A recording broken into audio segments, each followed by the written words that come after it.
So we are going to go ahead and get started. I appreciate everybody joining us today. As always, we are recording this presentation. So if we have any late joiners or if any of you all would like to go back and look at this in more detail later, you will be able to do so. This is Following Your State Legislature, and it is a webinar brought to you by Lumen Strategies. Lumen Strategies is a strategic communications firm. We empower chambers of commerce to be the voice for business in their community. We do it through a variety of ways that we will tell you about. As I mentioned, I am Brian Francis. I am the founder of Lumen Strategies. I am joined today by my colleagues, Sarah Principe and Brittany Burton, and you will be hearing from both of them a little bit later as we move through our presentation. Today, we're going to talk about why and how you should monitor your state legislature. And so, first of all, before we get into the nuts and bolts of how to do it, I thought it'd be important to talk a little bit about the why. We mentioned that you want to be the voice for business in your community. And in order to do so, you have to know when decisions are being made so that you can be an effective advocate for those decisions. So the first thing is awareness allows you to act. The second thing is we want you to be the source of truth for your members. Many of you probably saw the recent survey that ACCE put out that chambers of commerce are perhaps the most trusted entity in America today, at a time when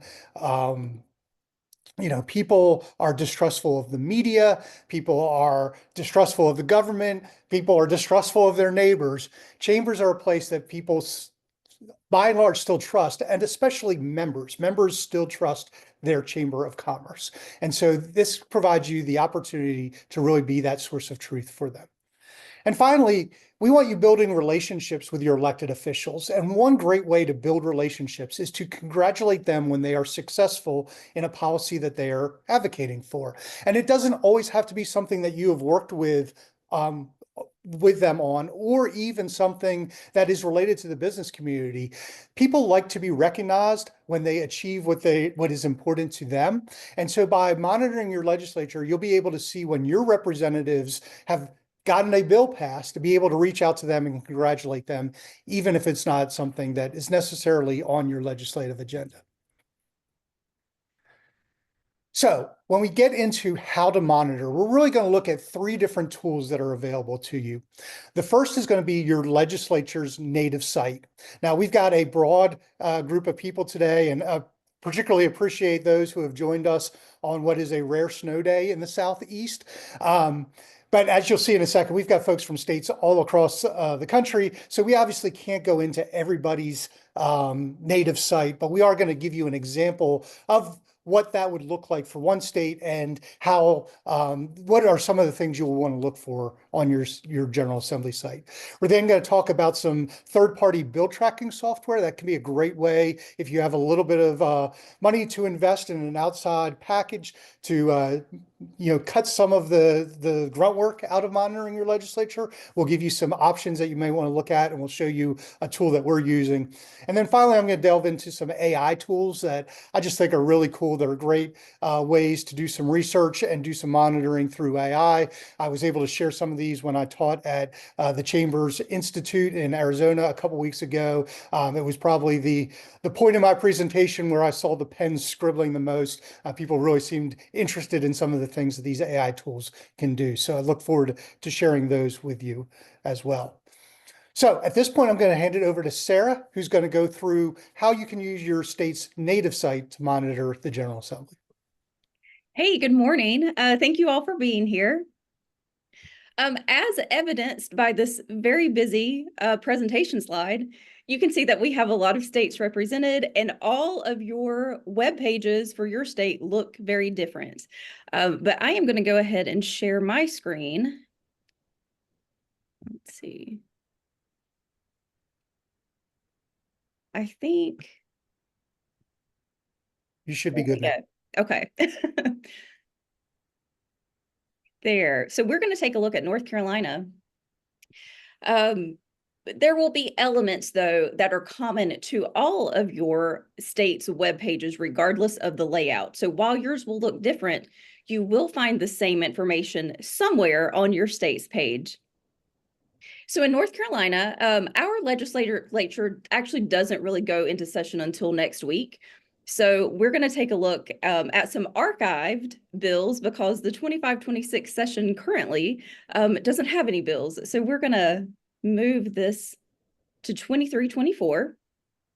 Now, all of your state's pages should have a search tool of some type. Here you'll see you can search by the bill number, by the bill text. You can even look up specific members and find what bills they have filed. But to keep it easy, we're just going to go with the bill number. So for an example today, we're going to use Senate Bill 58. Search.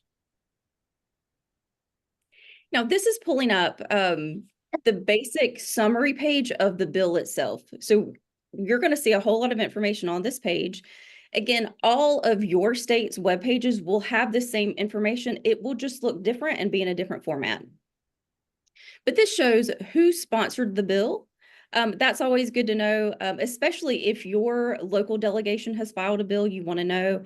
This also gives you an idea of whether the bill is bipartisan. It can give you sort of a little sneak peek at whether it might pass or not, depending on who has filed it and who's sponsoring it.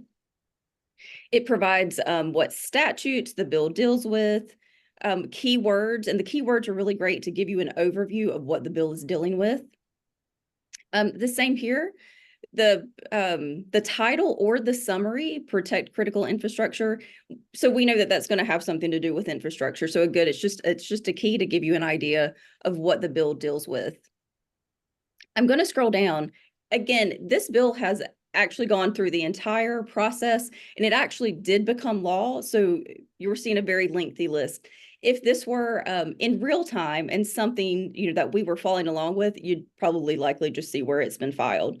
But as it goes through the process, you see this list get very long. It shows you all the committees it's gone through, where it went from the Senate to the House, just the full process to the point that it was signed by the governor and it became session law. So additionally, here you see these different editions. Lots of times I think, if you're not dealing with legislative issues on a daily basis, it might seem to you like the bill is filed in the House or the Senate, and then eventually, they get to it on the House floor and that's where they vote. And you think to yourself that, oh, they're going to debate this on the House or Senate floor. And sometimes they do debate these bills on the House or Senate floor, especially if they're more controversial. But I can tell you so much more often, the debate and the conversation about the bills are held in committee meetings. So it's really important to follow along with the bill as it goes through committee if you really want to be engaged with how the bill changes, with the conversation surrounding the bill, because most of the time it'll go through all of these committees and you'll have all of these changes made. And by the time it gets to the House or Senate floor, they just vote on it with no discussion. So if you want to be engaged in the discussion, these committee meetings are key. And so we've got here these different editions listed. That shows you the changes that the bill has gone through as it's gone through committee. And here you can see it's listed as editions. I know in South Carolina, they don't call it an edition. You would just see a list of dates and it shows the dates that they've changed. But somewhere on the webpage with the bill information, you're going to find a list of various versions of the bill. So let's take a look at the bill itself. Bills can be a little intimidating if they're not something that you're used to looking at. It's a lot of legalese, a lot of I glance at this and I don't really want to read it because it looks boring and complicated. And lots of times that's true. The more time that you spend with these types of bills, the easier it gets. Like I promise, if I can read something and understand it, you definitely can as well. But I'm going to give you just a couple of tips to help you understand what it is that you're even looking at when you pull up bill language. So lots of times proposed legislation is really just amending the current law. So here you can see this is amending Chapter 14 of Article 22 of the North Carolina General Statutes. So we know that this is an existing law. But what you see here is a lot of language that's underlined. And so when you see that underlined language, you know that that is something that is new that's being proposed. So here they're proposing to add this terminology to the current law. And we'll scroll down and we'll see a lot of language here that has a strike through. And so we automatically know from the strike through that this is language that's being eliminated from the current law. And then if you see language here that has neither an underline nor a strike through, we know that this is just the current language law. They're not changing it. It's just the law as it is. So those are some keys just to immediately help you when you glance at a law. You can see what they're proposing legislatively to change. Now we'll go back. Okay, let's go back to the home page. So this is pretty much all of the information about a bill that you would need to know. So here we have the legislative calendar, and we're going to go back. There's not a lot on the calendar right now because they're not really in session until next week. So we're going to scroll down. We're going to go to June because I know that they were busy during that month. So this will give you an idea of what a legislative calendar should look like. Again, we do a lot of work with South Carolina, and I can tell you that their layout for this page looks very different, but all of the information is there. So keep that in mind. So here you can see the date, you've got the times and what meetings are being held, and then you can also see what bills are being heard. So if you're following a bill, you want to know this is going to be in the rules of the Senate at 9:30 on June 1st. And most legislatures, not all of them, but most of them will live stream or at least have live audio of their meetings. So over here where this button says ended, that would have been a live stream if we were looking at something that was current. And you'd be able to pull that up at 9:30 on June 1st and follow along with that meeting. Again, if you have that opportunity, it's great to understand the conversation that's being held, to see what changes are being proposed as the bill goes through that process. Now, some states will archive those meetings. I know South Carolina does, and it's great because if I'm not available at 9:30, at least I can then go back and take a look at that video. However, if you're in North Carolina, if you miss out at 9:30, you are just out of luck. So that varies by state.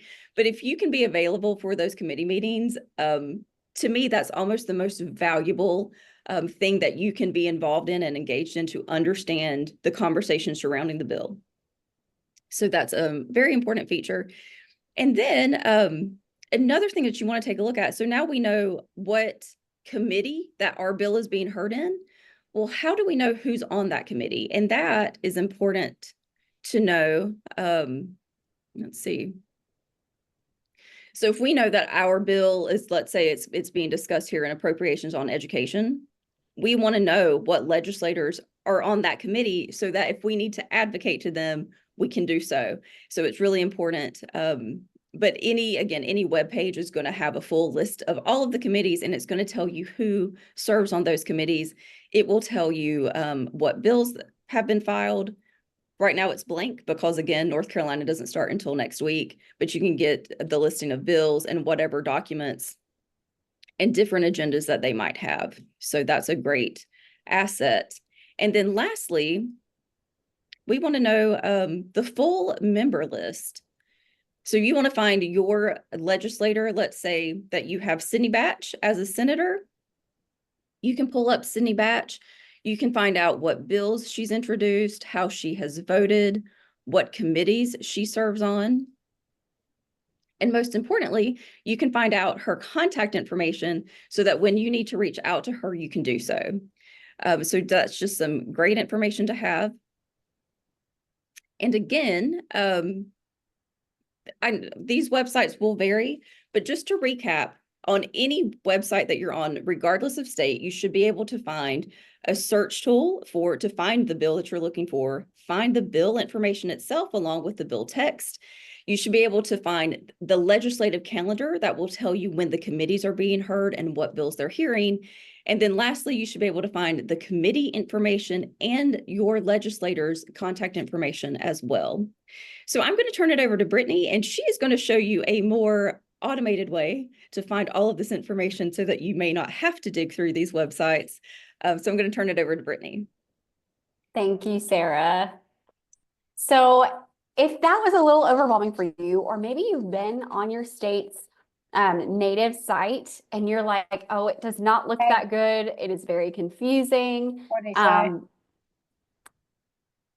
maybe it's confusing to look at. You might think this is too overwhelming. And it can be, especially if you want to track maybe 15 bills, it can be kind of time consuming to go check on all of that on your state website and try to get live updates each week on where everything is. So, since we monitor state legislatures for different clients, we have done extensive research into bill tracking software, what their features are. And Sarah actually was the one who found the most recent one that we have started using. And these were the ones, and by no means are we sponsored by any of these. These were the ones that we interviewed, that we did demos with, and ultimately for what we needed at this time, we landed on Bill Track 50, and I'm going to show you what that looks like. Bill Track 50, if I can escape, that'd be great. There we go.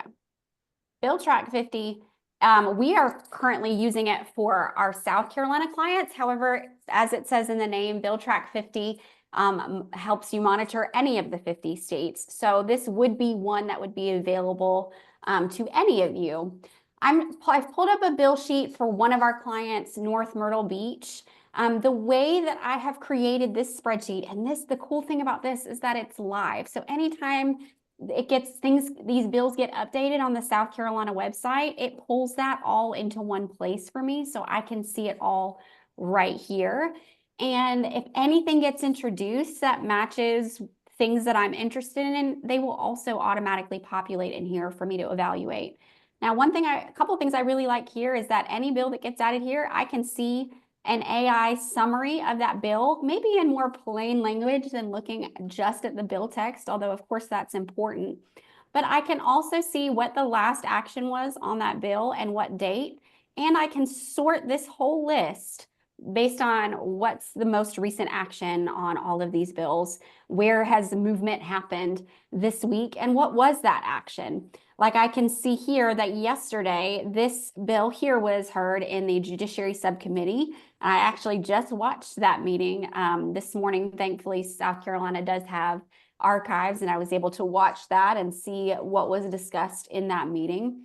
But what if you were creating a brand new bill sheet? How does that look like? Well, I created this blank example bill sheet, and under this query, I was able to put some things that maybe you as a chamber would be interested in following. These are just some key words, and it's going to populate all of them. So anything, if it contains any of these words, I'm going to hit save, and it's going to show me what has been introduced this session that has that keyword somewhere in the bill text or in the title. And some of these are going to be irrelevant, and I'm just going to hit that X button and say, okay, I don't care about this Memorial Road, but at least it has narrowed it down to 324. Whereas if I were looking at all of South Carolina's bills right now, that would be well over, it'd be over 1,000. So that would be exhausting. And so I've kept this North Myrtle Beach one cleaned up. This is has things that we are intentionally following, and I'm able to keep that client up to date on exactly what is happening. In fact,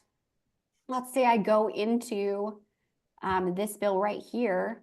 I'm able to see where it is in the process, the whole bill summary, the AI summary, the committee, and all the sponsors. So I can click on any of these sponsors and see who they are, where they are in the state, what other committees they're on. And this is just really, really helpful to save a lot of time. Also, if a bill I'm tracking is coming up in a committee meeting, it populates here in this event schedule. I can add it to my calendar and make sure that even if I miss it, I know that I can come back and watch the recording. So some other things in here that, you can search for legislatures, committees, bills. There's so many features, and all of them are going to be relatively similar, but have their own pros and cons based on your needs. Something that we did want to mention is some of these tracking softwares actually allow you to put in maybe a draft email that you would love for your members to all send to your representative on a specific topic. Maybe something's being heard and you want to advocate for something. They will allow you to set up a link where they can just automatically email that person, and it's a form email, the same one, and they'll get it, if they do that 100, 200 times, and we don't recommend choosing a bill tracking software based on that feature, because we find that if a representative gets 200 of the same email, they're probably going to ignore 199 of them. And it's really better for you to give your chamber members some talking points, some bullets, but allow them to fill in the narrative and send that. That way they're more willing and interested in what they have to say, and it makes a lot more impact. So you are more than welcome. I will turn this back over to Brian, but I will be sure to share that list of tracking software with you when I send you the recording today or tomorrow, so that you can look into them and do your own research and maybe decide that might be something that you want to do to save some time and energy. Thanks, Brittany. I just kind of want to reemphasize what Brittany was talking about at the end with the automated advocacy tools. Because I had somebody ask me this question recently. If I do the automated tools, I can maybe get 200 people to send in a note. But if I ask them to actually write, I might only get 10 or 15 people to put in the effort to write. And my answer on that, I would rather have 15 individual unique emails go to a legislator than 200 form emails, because we have seen it time and again where they will literally set up those rules to send that form email, if they're being generous, to a folder, or if they're not, to the delete folder. So definitely try to get those customized messages to folks. And AI tools are one way you can kind of steer people to do that messaging. But I actually think that in AI, some of the content creation is some of the least interesting things going on right now. So I wanted to show you a couple of tools that you can use to help you with monitoring if you're not going to want to spend a lot of time on the legislature's native site, or you can use this in concert with that, or if you're not going to subscribe to a tracking system. And so the two I'm going to talk about most are ChatGPT and Notebook LM. And let me first pull up ChatGPT, which is my preferred AI tool. And I will note, I actually pay for the monthly subscription for the elevated ChatGPT tool. It's $20 a month. If you're using AI to any extent, I highly recommend figuring out which one you like the best and doing kind of at least that base level, because it opens up a lot of functionality that you don't get with your typical ChatGPT or with your typical AI large language model. And as an example of that, I will show you real quick. I went to a different browser, and it didn't even save it, my last chat. So I go here and I say, show me childcare legislation in South Carolina this year. And you'll see it actually has a knowledge cutoff of October of 2023. So it can't show me that real-time information. However, if you were to go to the ChatGPT I was in before, that is the paid version, I ask it to do the same thing, and it actually can pull, as of January 21st, 2025, here are several bills that deal with the topic that you're asking about. It gives you the citation as to where it got the information, which is a huge benefit when you are using a GPT or a large language model, because they do have a reputation sometimes of making up things, and we certainly want to make sure we're getting accurate information. I'll also say these are all evolving, and they're getting better, but they're not always perfect at this point. And so, for instance, I asked for all South Carolina legislation dealing with this topic, and it gave me 3 bills. And then I asked it, is there anything else? And it came up with a 4th bill. So sometimes you have to ask the large language models multiple times to get the complete information. Another function of the paid version that I really like is it has projects that you can create where you can save various GPTs that are related to the same thing. And so for another use of this, you can actually take a PDF, drop it into ChatGPT, and ask it to analyze that legislation, and it will give you a summary of the key points, as well as observations about the bill. So some real value, I think, that you can get out of that. Just quickly, I know some people like Gemini. I did the same sort of thing here. Again, this is the free version. And so again, it said that it can't give me the most up to date because this one is not allowed to give responses on elections or political figures. Claude from Anthropic is another one a lot of people use. Again, it has some recommendations on how to get the information, but its cutoff date is April 2024. But my favorite, perhaps, right now is Notebook LM. This is another product from Google, and there are a few really cool things you can do with it. So first of all, one of the nice things about Notebook LM is it kind of creates a sandbox where it's only using the information that you are providing to it. So it's not going out and either getting erroneous information from the web or creating, out of whole cloth new facts. You open up a new notebook and it is asking you to upload your sources or upload a doc from Google Drive or paste text or give it a website that you wanted to look at or a YouTube video. And I'll come back to the YouTube video in a second because that's one of the really cool features that you can use. But as an example, I'm just going to go back here to a Senate bill that I uploaded the PDF into, and you can see it very quickly gives you a bill summary. I'm going to click here to load the conversation, and it'll take a second to do that. But that's going to be one of the cooler things that I show you here. It can create a briefing doc. It can create an FAQ. It can give you a timeline if there is a history to go with whatever you've uploaded. Not a legislative chamber issue, but it can create study guides. So if you happen to have kids who are working on their AP classes in high school, they can upload the source material, click that button, it will create a study guide they can use to start studying for their AP exam. So lots of uses beyond just legislative, and certainly uses for your chamber beyond just legislative monitoring. But here's the coolest thing, and we're going to spend about a minute listening to this. This is a podcast about Senate Bill 607. Ever get that feeling like you're drowning in legal jargon, trying to, actually read through these bills and amendments and make sense of it all? It can feel impossible sometimes. Well, today we're throwing you a life preserver because we are diving deep, and I mean deep, into North Carolina's Senate Bill 607. The so-called Regulatory Relief Act. Exactly. And let me tell you, this thing is anything but boring. Oh, absolutely. This bill is a wild ride. We're talking barbershops, critical infrastructure, even quartz mining.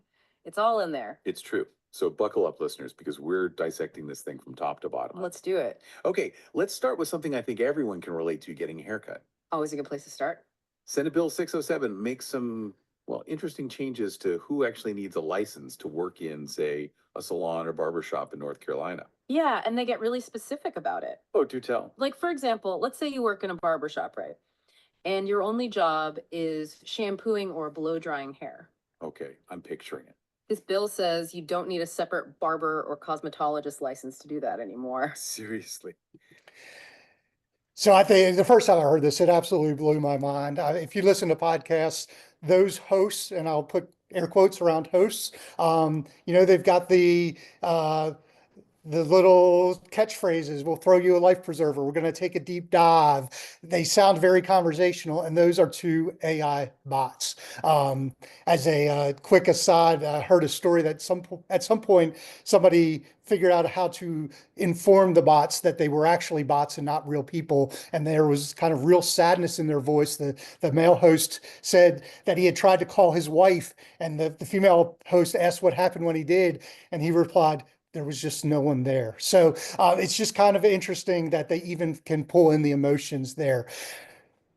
Great practical use for it, though. You have an early meeting, the bill passes late at night, you get up in the morning, you drop the bill into Notebook LM, you create a podcast, you get ready for your day, you jump in the car, you listen to the podcast as you're driving to the meeting, and now you've got a kind of base understanding of what the legislation did if you need to update people on it or have conversations about it.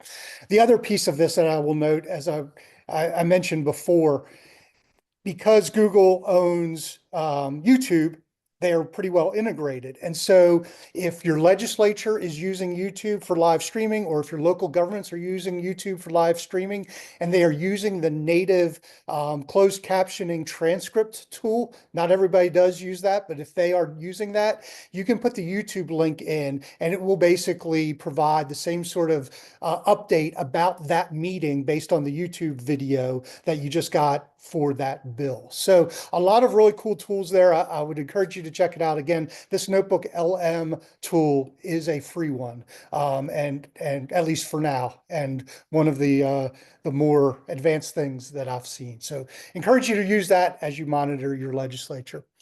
Finally, I just wanted to say a few things about Lumen and how we help chambers with advocacy. So we threw a lot at you today. You may be overwhelmed. You may say, yeah, we agree wholeheartedly. We need to be the voice for business, the source of truth for our members, but we just can't do all of that ourselves. Here are some of the ways that we can help. Kind of at the high end, if you want us to help come in, put together your legislative agenda, build out your programming, do all of the things that a big chambers VP of public policy would do, we can come in and do that as your outsourced advocacy director. One of the other things we do is monitor and report on legislative priorities, and as part of that, produce legislative video updates.